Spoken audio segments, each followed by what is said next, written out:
എല്ലാവർക്കും cook and ക്രാഫ്റ്റിൻ്റെ ഒരു പുതിയ വീഡിയോയിലേക്ക് സ്വാഗതം. സോ ആരെങ്കിലും നമ്മുടെ ചാനൽ പുതുതായിട്ട് കാണുന്നുണ്ടെങ്കിൽ ചാനൽ സബ്സ്ക്രൈബ് ചെയ്യുക. അതുപോലെ തന്നെ നമ്മുടെ വീഡിയോ ഇഷ്ടപ്പെടുകയാണെങ്കിൽ ലൈക്ക് ചെയ്യുക, ഷെയർ ചെയ്യുക, കമൻറ്റ് ചെയ്യുക. അപ്പോൾ നമുക്ക് ഇന്നത്തെ വീഡിയോയിലേക്ക് കടക്കാം. നമ്മൾ സോയാബീൻ വെച്ചിട്ടുള്ള ഒരു വെറൈറ്റി ആയിട്ടുള്ള ഡിഷാണ് ഉണ്ടാക്കാൻ പോകുന്നത്. നോൺ വെജൊക്കെ കഴിക്കാത്തവർക്ക് ആ സെയിം ടേസ്റ്റിൽ കഴിക്കാൻ പറ്റുന്ന ഒരു വെറൈറ്റി ആയിട്ടുള്ള റെസിപ്പിയാണ്. അപ്പോൾ അതിൻ്റെ ഇൻഗ്രീഡിയൻസ് എന്തൊക്കെയാണെന്ന് നോക്കാം, അതെങ്ങനെയാണ് ഉണ്ടാക്കുന്നത് നോക്കാം. അപ്പോൾ ആദ്യം തന്നെ നമ്മൾ സോയാബീൻ നമ്മൾ തിളപ്പിച്ച വെള്ളത്തിൽ ഇട്ട് വയ്ക്കണം. കുറച്ച് ഉപ്പ് കൂടി ആഡ് ചെയ്തിട്ട് ഇട്ട് വയ്ക്കുക. ദെൻ നെക്സ്റ്റ് ഇനി അതിലേക്ക് വേണ്ടത് ഒരു വലിയ സവോള വേണം. അത് നമ്മൾ ചെറുതായിട്ട് അരിഞ്ഞ് വെച്ചിട്ടുണ്ട്. നെക്സ്റ്റ് ഇനി അതിലേക്ക് ഇഞ്ചി, പച്ചമുളക്, വെളുത്തുള്ളി പേസ്റ്റ് വേണം.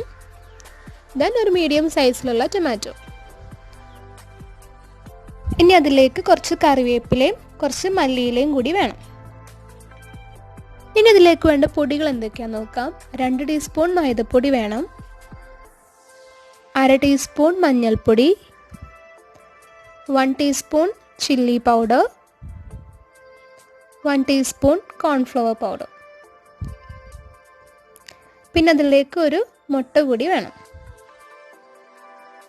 ഇനി ഒരു ബൗളിൽ മുട്ടയും ഈ പൊടികളും എല്ലാം കൂടി മിക്സ് ചെയ്തതിന് ശേഷം സോയാബീൻ അതിലിട്ട് കൊടുത്തിട്ട് നന്നായിട്ട് മിക്സ് ചെയ്ത് വെക്കുക. മിക്സിങ് വീഡിയോ എൻ്റെ കയ്യിൽ നിന്ന് മിസ്സായിപ്പോയി. ഇനി ഒരു പാൻ വെച്ചിട്ട് അതിലേക്ക് ഓയിൽ ഒഴിച്ച് കൊടുക്കുക. ഓയിൽ നല്ലപോലെ ചൂടായതിന് ശേഷം അതിലേക്ക് സോയാബീൻ ഇട്ട് കൊടുക്കുക. നമ്മൾ മിക്സ് ചെയ്ത് വെച്ച സോയാബീൻ കുറേശ്ശെ അതിലേക്ക് ഇട്ട് കൊടുക്കുക. 2 ട്രിപ്പായിട്ട് നമുക്ക് ഫ്രൈ ചെയ്തെടുക്കാം. പെട്ടെന്ന് തന്നെ നമുക്ക് ഫ്രൈ ചെയ്ത് കിട്ടും. നമ്മുടെ സോയാബീനിലുള്ള വെള്ളത്തിൻ്റെ കണ്ടൻറ്റ് പോയി കിട്ടിയാൽ മതി.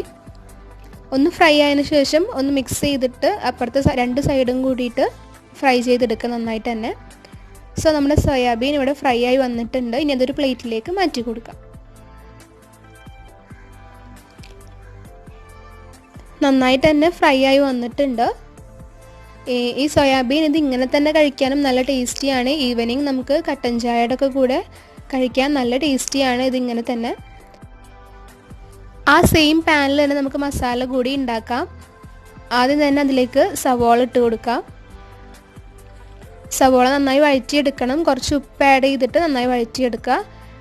ദെൻ അതിലേക്ക് ഇഞ്ചി, പച്ചമുളക്, വെളുത്തുള്ളി പേസ്റ്റ് ഇട്ട് കൊടുക്കുക. എന്നിട്ട് നന്നായി മിക്സ് ചെയ്ത് കൊടുക്കുക. ഇനി അതിലേക്ക് പൊടികൾ ആഡ് ചെയ്യാം. ആദ്യം തന്നെ 1 ടീസ്പൂൺ ചില്ലി പൗഡർ ഇട്ട് കൊടുക്കുക, 1/2 ടീസ്പൂൺ മഞ്ഞൾപ്പൊടി, 1 ടീസ്പൂൺ മല്ലിപ്പൊടി. എല്ലാം കൂടി നന്നായി മിക്സ് ചെയ്ത് കൊടുക്കുക. നമ്മുടെ പൊടിയുടെ റോ ടെക്സ്ചർ ഒന്ന് മാറിക്കിട്ടണം. ദെൻ അതിലേക്ക് ഇനി തക്കാളി കൂടി ആഡ് ചെയ്ത് കൊടുക്കുക.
ക്വാറന്റൈൻ ടൈമാണ്, എല്ലാവരും വീടുകളിൽ തന്നെ സേഫ് ആയിട്ടിരിക്കുക.